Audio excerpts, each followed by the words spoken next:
કે મૃત્યુ સમીપ કોનું છે, આપણું કે પરીક્ષિત?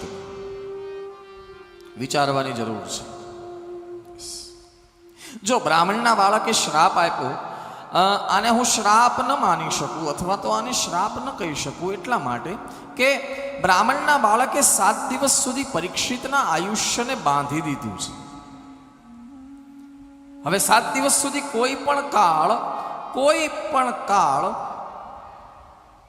પરીક્ષિતને હલાવી શકે એમ નથી. જ્યારે આપણું કંઈ નક્કી નથી, આવતી ક્ષણ આપણી નક્કી નથી. એટલા માટે આ પ્રશ્ન પરીક્ષિતને જેટલો લાગુ પડે એના કરતાં વધારે આપણને લાગુ પડે છે કે જેનું મૃત્યુ સમીપ છે એનું પરમ કર્તવ્ય કયું છે.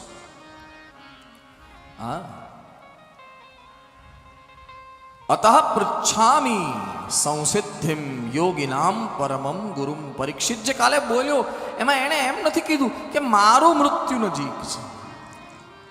એ એમ કહે છે જેનું મૃત્યુ નજીક છે એનું કર્તવ્ય શું. જો માણસના 2 ધર્મ છે, કયા કયા બોલે? ક્રિયમાણ અને એક મ્રિયમાણ.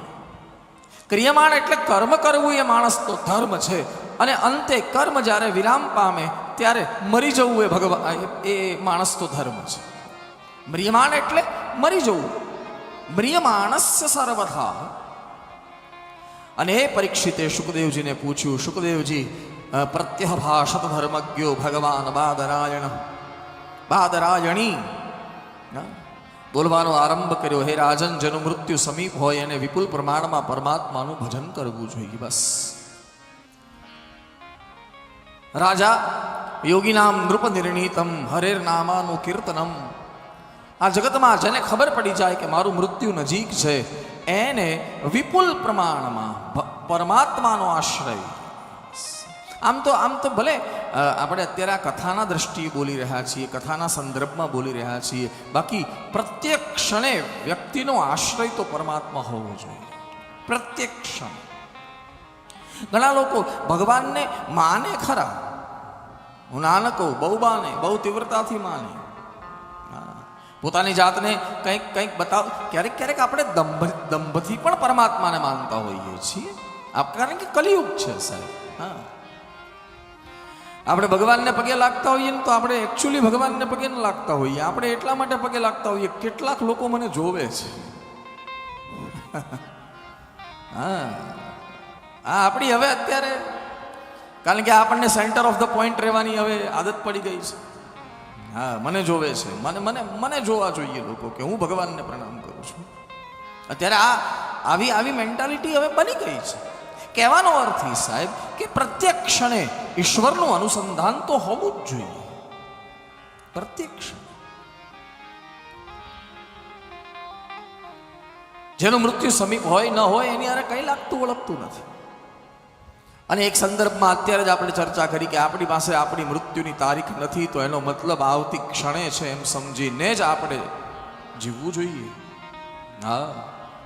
શું ખબર ક્યારેક પરમાત્મા કયો નિર્ણય આપણી પાસે કરાવી દે, શું ખબર.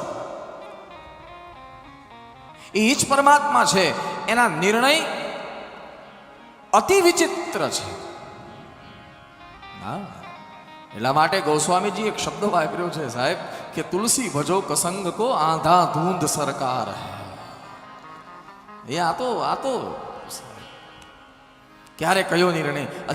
એ વાલિયા લૂંટારાને ક્યારે વાલ્મીકી બનાવી દે એનું નક્કી નહીં, અને 60,000 વર્ષથી તપસ્યા કરતા વિશ્વામિત્રને ક્યારે મેનકાની સામે નચાવી દે એનું કાંઈ નક્કી નહીં. આ પરમાત્મા છે. ક્યારે રજનું ગજ થઈ જાય અને ક્યારે ગજનું રજ થઈ જાય સાહેબ. ક્ષણમાં, જીવન ક્ષણમાં છે. હો સાહેબ. 70 વર્ષનું જીવન.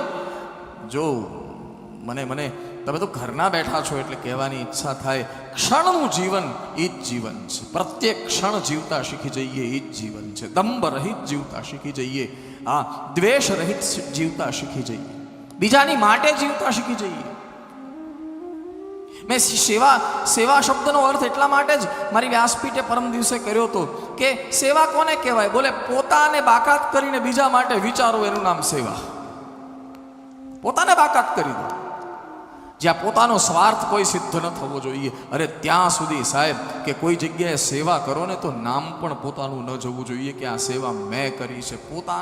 પોતાની જાતને લોપ કરી દો, પોતાની જાતને શૂન્ય કરી દો, પોતાની જાતને ત્યાંથી ખેંચી લો અને પછી જે કંઈ પણ કરો એ સેવા છે. હા,